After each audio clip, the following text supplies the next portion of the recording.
Well, welcome to Thought for the Day on this snowy Monday. I don't know about you, but I love Christmas carols. I always have, even before I was a Christian, even before I realised who Jesus really was. I loved carols. I remember coming home from university. My mum ran a choir, and there'd be a Christmas carol concert of some sort, and I kind of joined the choir, and I kept singing carols in the choir at Christmas. It just was so special. I felt Christmas wasn't Christmas without it. One year, I think even while I was at university, before I came home for Christmas, I went to the carol service in the college chapel. And even though I didn't really know what it was all about, there was something about the music, the atmosphere that really just grabbed me. And I was so glad I was there. But a year later, I went back to that same carol service.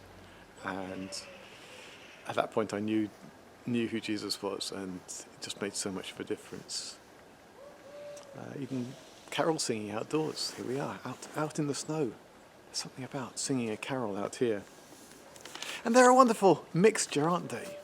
A mixture of the romantic scenes of a kind of 19th century Christmas, see amid the winter snow in the bleak midwinter.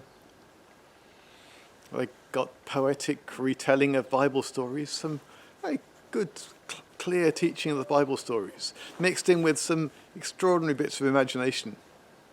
A lot of poetic license in the retelling, but yet some wonderful, gripping tellings of the stories. They contain, sadly, one or two slightly dubious applications. Christian children all must be mild, obedient, good as he. Well, they must be, but I don't think that's the point of what the Bible tells us about Jesus. I'll come on to that. We'll talk about that one in a few days' time. But they also contain some wonderfully deep truth. Hidden in between all that wonderful, all that atmospheric stuff is some deep and important truth. And to me, really, Christmas isn't complete without carols. I think that's one of the reasons why that Sunday before Christmas I was so keen that we should have that time of singing carols outdoors in front of church, the only place we're allowed to sing together this year. And so what I thought I'd do over the next few days is simply look at some of our favourite carols and take maybe a little bit of a deeper look at them.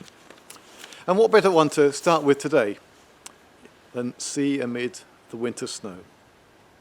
See amid the winter snow, born for us on earth below. See the tender lamb appears, promised from eternal years. It's not one we sing all that often these days. Maybe that's because the first line takes us to a Victorian Christmas amid the winter snow, which there really wouldn't have been in Jerusalem or Bethlehem. But it also ends with a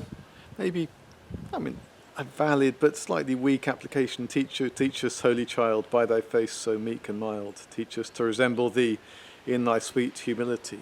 And Jesus is an example to us. But Christmas is so much more than that. And so maybe we see at the beginning and the end, we do what lazy people do when they read books. They read the first page, read the last page, and think they know what it's about. And if we do that, we miss some real gems. And I think my favourite is the beginning of verse 2. Lo, within a manger lies he who built the starry skies. He who, throned in height sublime, sits amid the cherubim. But those first two lines, lo, within a manger lies he who built the starry skies. And in that, what a wonderful poetic line. Lo, within a manger lies he who built the starry skies. That wonderful truth of Christmas. That the God who made everything, the God who designed each one of these beautiful trees, who came up with the idea of snow, who made the majestic mountains, the flowing rivers, the beautiful tiny creatures, who made us, who owns and possesses us.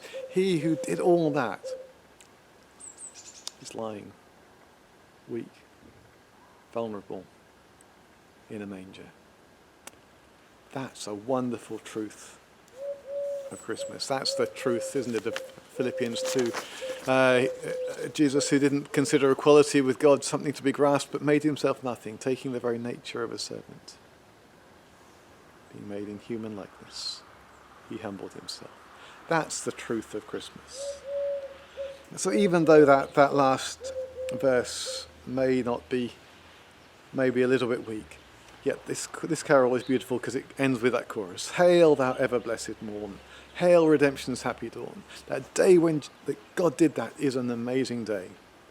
Sing through all Jerusalem, Christ is born in Bethlehem. It leaves us praising God for what he did by the one who built the starry skies, lying within a manger. We'll look at different carols over the next few days. Meanwhile, I hope you have a wonderful time between now and New Year. God bless.